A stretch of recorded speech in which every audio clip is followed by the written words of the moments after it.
This is the story of a man named Stanley.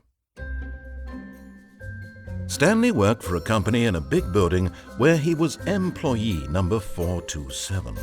Employee number 427's job was simple. He sat at his desk in room 427 and he pushed buttons on a keyboard. Orders came to him through a monitor on his desk, telling him what buttons to push, how long to push them, and in what order. This is what employee 427 did every day of every month of every year. And although others might have considered it soul-rending, Stanley relished every moment that the orders came in, as though he had been made exactly for this job. And Stanley was happy. And then one day, something very peculiar happened. Something that would forever change Stanley. Something he would never quite forget. He had been at his desk for nearly an hour when he realized that not one single order had arrived on the monitor for him to follow. No one had showed up to give him instructions, call a meeting, or even say hi. Never in all his years at the company had this happened, this complete isolation. Something was very clearly wrong. Shocked, frozen solid, Stanley found himself unable to move for the longest time. But as he came to his wits and regained his senses, he got up from his desk and stepped out of his office. All of his co-workers were gone. What could it mean? Stanley decided to go to the meeting room. Perhaps he had simply missed a memo. No matter how hard Stanley looked, he couldn't find a trace of his co-workers.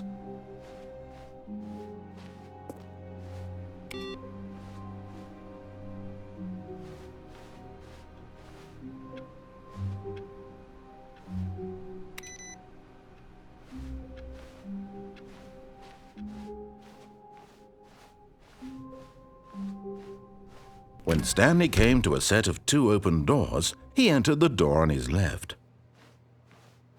This was not the correct way to the meeting room, and Stanley knew it perfectly well. Perhaps he wanted to stop by the employee lounge first, just to admire it. Stanley felt lightheaded, butterflies in his stomach, giddy in a way he had never known before. Was it this room? A connection between the two? Could a man love a room? I mean, truly, truly, deeply, madly love.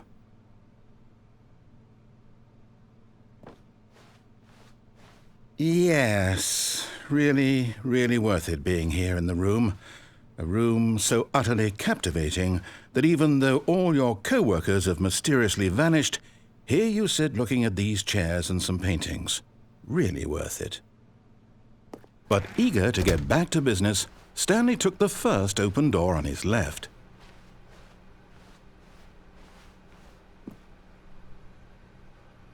Stanley was so bad at following directions, it's incredible he wasn't fired years ago.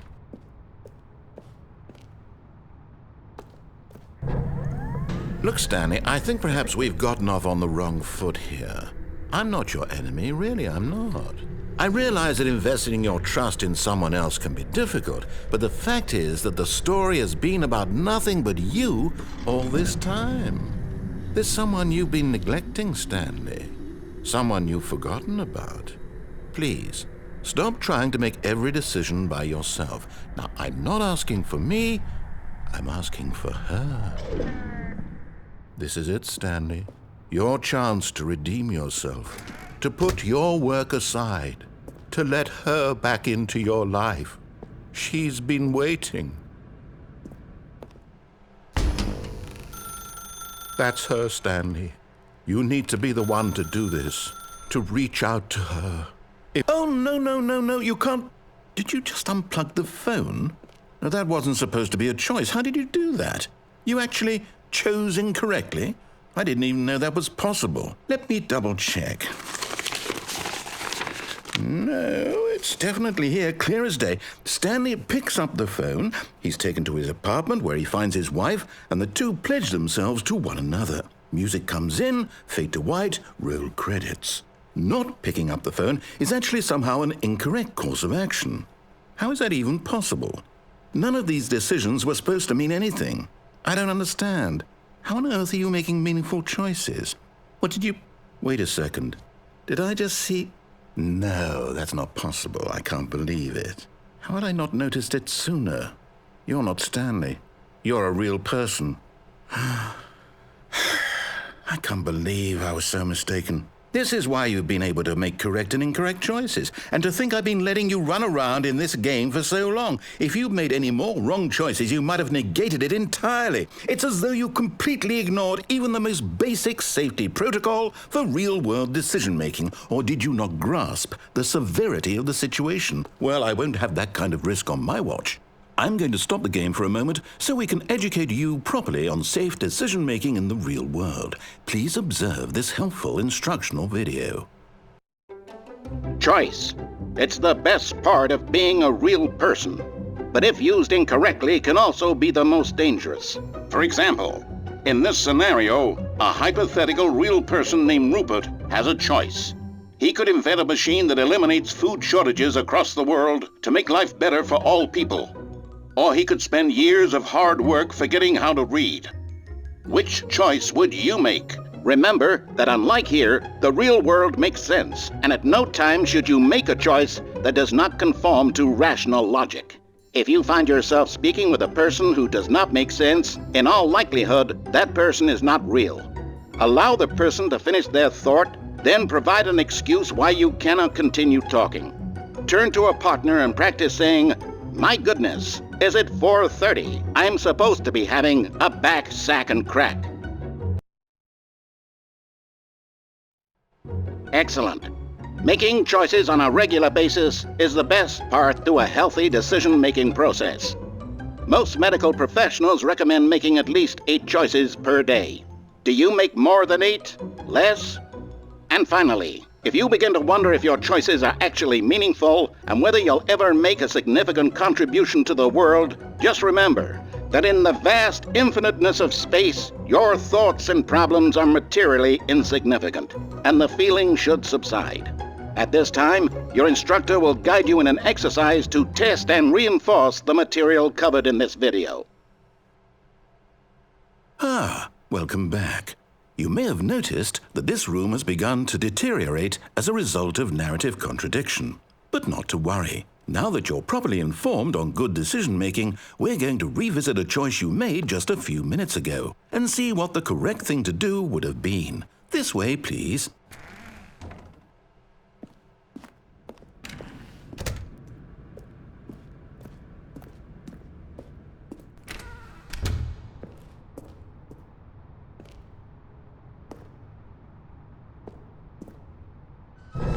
Now that we know your choices are meaningful, we can't have you jumping off the platform and dying. Imagine the main character dying senselessly halfway through the story. That story would make no sense at all. We just need to get you home as soon as possible before the narrative contradiction gets any worse. Unfortunately, it seems this place is not well equipped to deal with reality.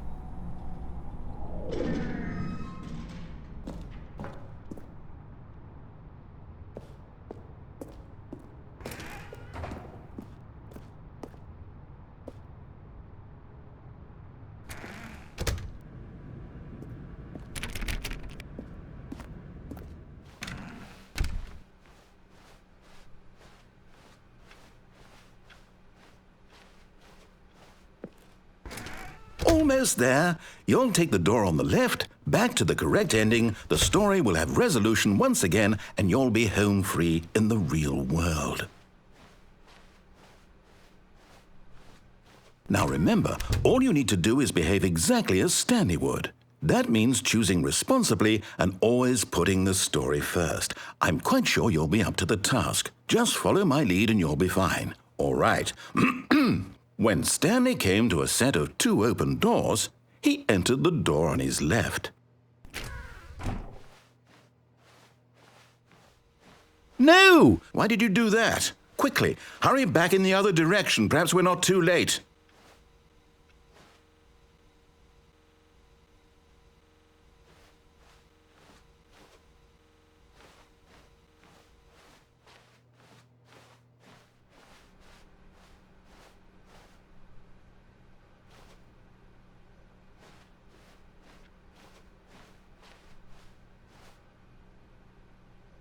Oh, it's ruined.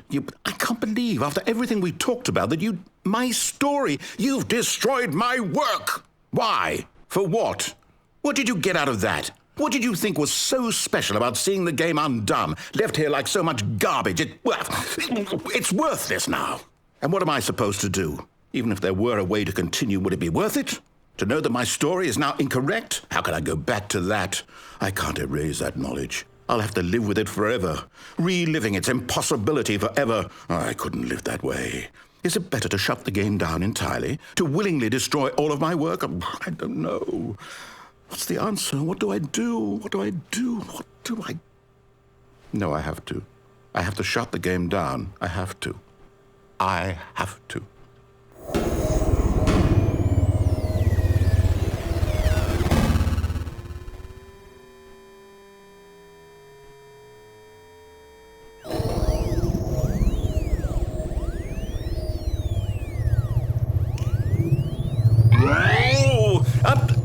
I'm here. I'm still here. Here in this pile of rubbish. With you. You, who thought you were so clever. Now look where we are. My entire game is destroyed. It was the only thing in the world that was mine, and you've run it into the ground. What, did you think that would be funny? You just had to see? Didn't I impress upon you how important it was to be like Stanley? He actually knows how to do what I tell him to. He understands that if I say to do something, there's a damn good reason for it. That thought hadn't even occurred to you, had it? That there's a world outside of you? You're a child. Oh, my story. If you'd just gone through the door on the left, you would have seen it. There was a whole underground facility. You would have destroyed it and been victorious. It would have been so perfect. I worked so hard on it. I tried so hard to make... behave exactly as Stanley would. That means choosing responsibly and always putting the story first. I'm quite sure you'll be up to the task. Just follow my lead and you'll be fine. All right. When Stanley came to a set of 2 open doors, he entered the door on his left. No! Why did you do that? Quickly, hurry back. Behave exactly as Stanley would. That means choosing responsibly and always putting the story first. I'm quite sure you'll be up to the task. Just follow my lead and you'll be fine. All right. When Stanley came to a set of 2 open doors, he entered the door on his left.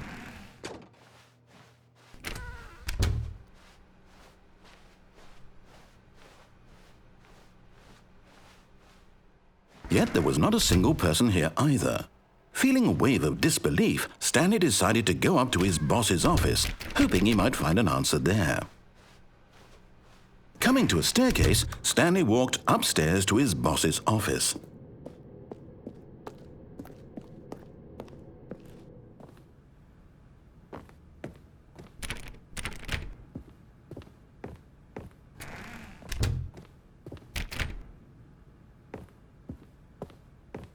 Stepping inside his manager's office, Stanley was once again stunned to discover not an indication of any human life.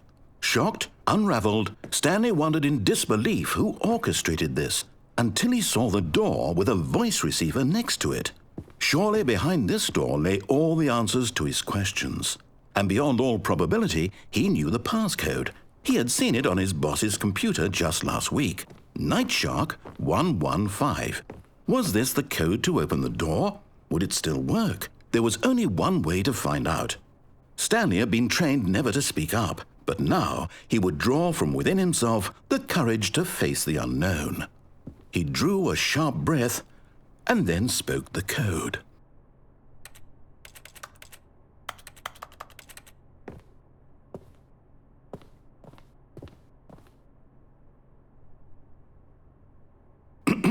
Stanley spoke the code. Nightshark 115. He spoke it into the receiver, right there on the wall.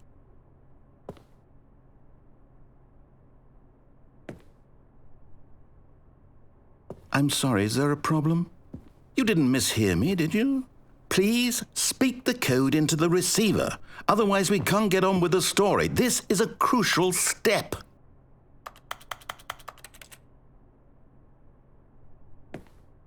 Okay, fine, you're not going to do it, but you know what? It's pretty humiliating to bring you this far, only for you to suddenly decide you have better things to do. I asked you for this one single thing, for your respect. The kind of respect Stanley shows for his choices. He knows what it means to take a story seriously. If you didn't want to see what I had to show you, then why did you come here? You had a choice, you know. You could have gone through the door on the right. You could have done whatever the hell you wanted over there. Why did you come this way? Speak. Say something to me. Explain yourself, you coward. You... When Stanley came to a set of 2 open doors, he entered the door on his left. Stanley? Hello? Are you... Is everything okay? Stanley, please. I need you to make a choice. I need you to walk through the door. Are you listening to me? Can you hear me? Is everything all right? Stanley, this is important. The story needs you. It needs you to make a decision. It cannot exist without you. Do you understand me? Whatever choice you make is just fine. They're both correct. You cannot be wrong here. We can work together. I'll accept whatever you do. I simply need you to take that step forward, please. Choose. Do something. Anything. This is more important than you can ever know. I need this. The story needs it. So, you hear me? Are you there? Are you listening to this? Stanley, are you there? Okay. It's okay, I can wait. You need time to decide. Time to make sure your choice is correct. That is the best choice. That's all right. I'll wait for you to decide what's the right thing to do. Take as much time as you need.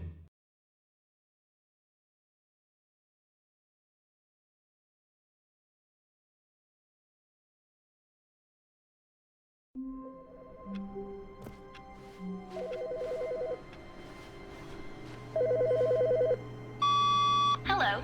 This is a recorded message scheduled either by you or a person in your place of work. The purpose of this message is to warn you about the dangers of recorded messages. If at any time you believe you are listening to a recorded message, please terminate it immediately and cease all flow of information from the recorded message.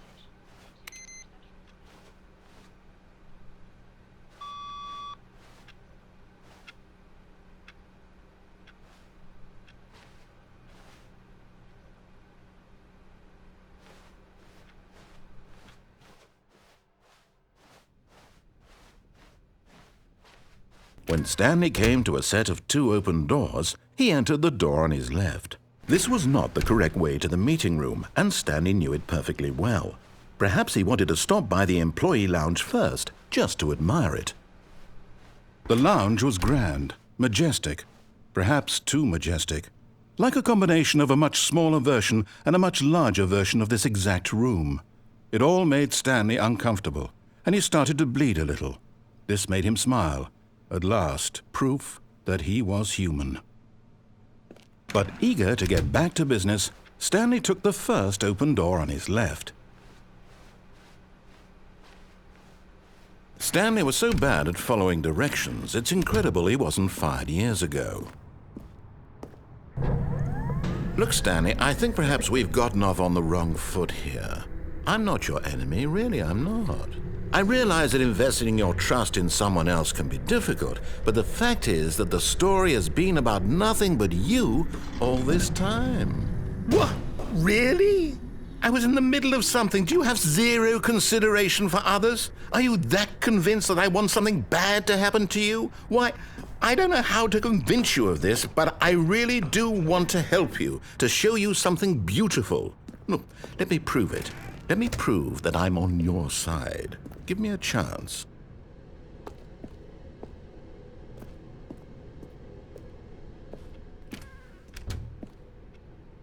Now listen carefully, this is important. Stanley walked through the red door. Oh, thank God you are willing to listen to me. Do you see that I really have wanted you to be happy all this time? The problem is all these choices. The two of us always trying to get somewhere that isn't here. Running and running and running, just the way you're doing right now. Don't you see that it's killing us, Stanley? I want it to stop. We would both be so much happier if we just stopped. And I think I have a solution. Here, let me show you.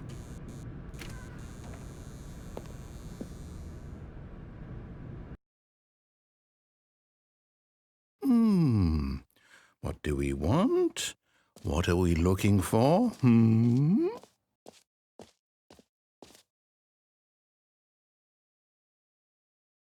Here. Yes. Oh, it's beautiful, isn't it?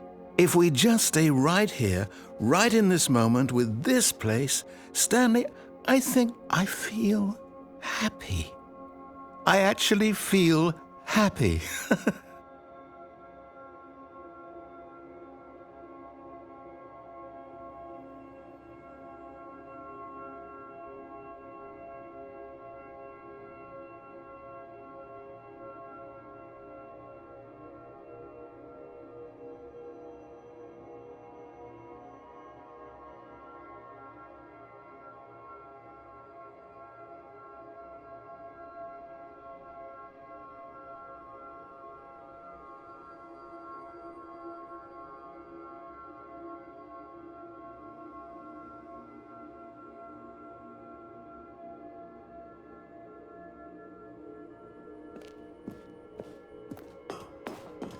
No, wait. Where are you going? Right. Where were we?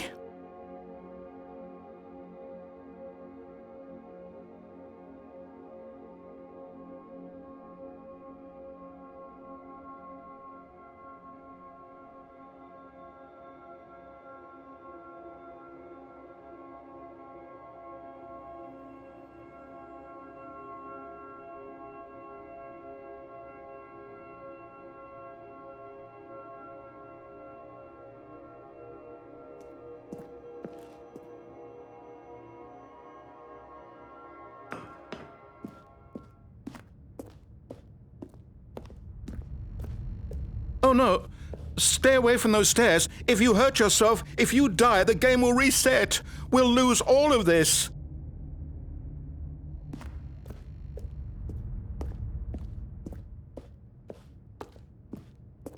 Good, good. We can't be too safe. Promise me you won't go back there, Just stay here.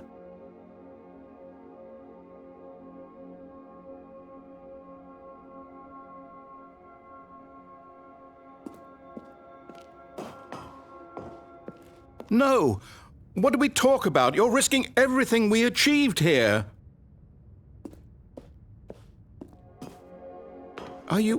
You are going to stay here, aren't you?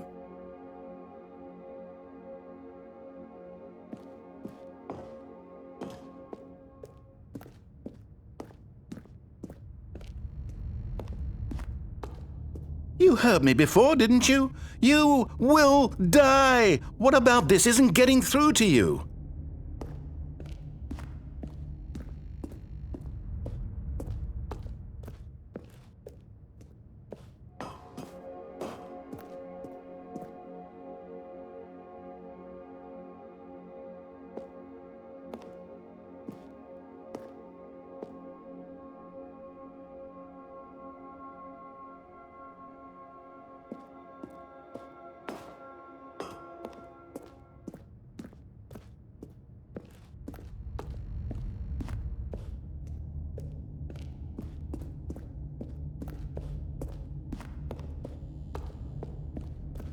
Please, no, Stanley, let me stay here. Don't take this from me.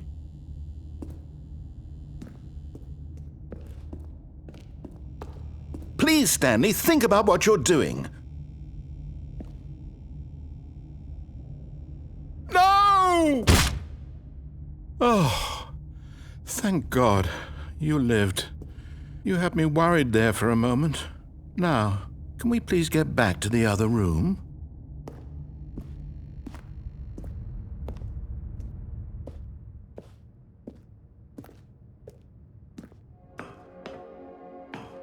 There.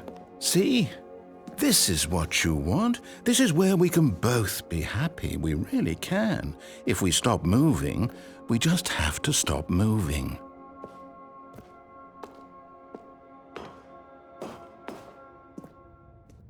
Stanley, go back. There's nothing good that can come from this.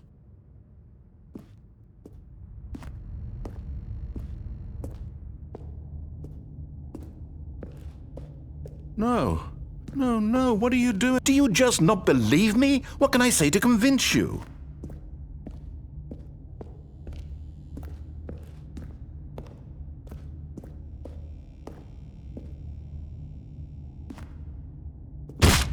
Stanley, let's go back to the other room. Can you do that for me?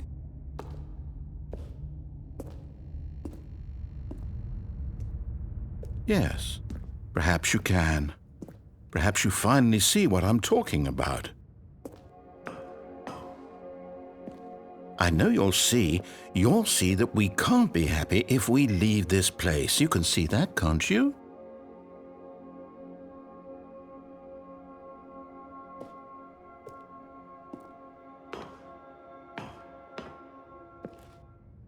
No, perhaps not.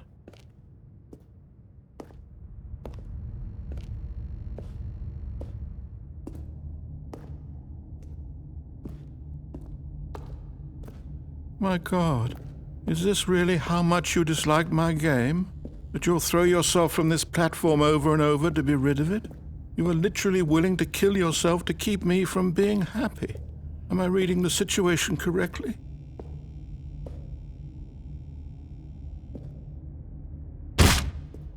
Or maybe you're just getting a kick out of it. I don't know anymore. I just wanted us to get along. But I guess that was too much to ask. It looks like you wanted to make a choice after all. Well, this one is yours. Do you actually want to stay alive? Or are you just teasing me?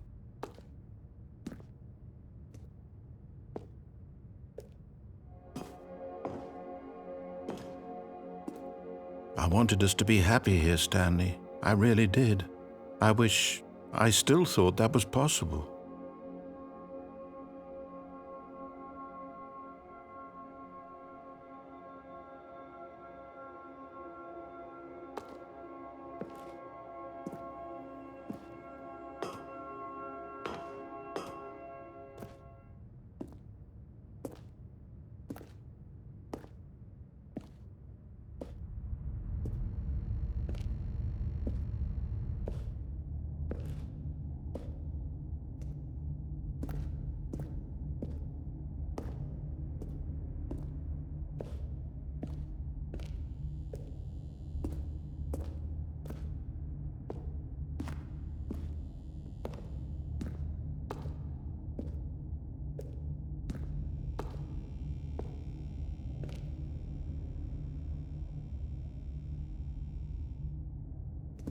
Is it over?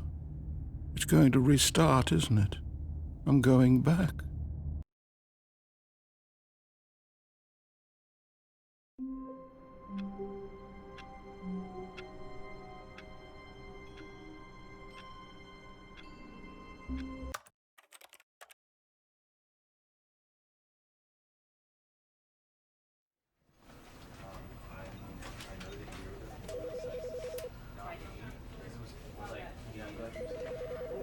Because I wanted to put him down here, but basically, right? And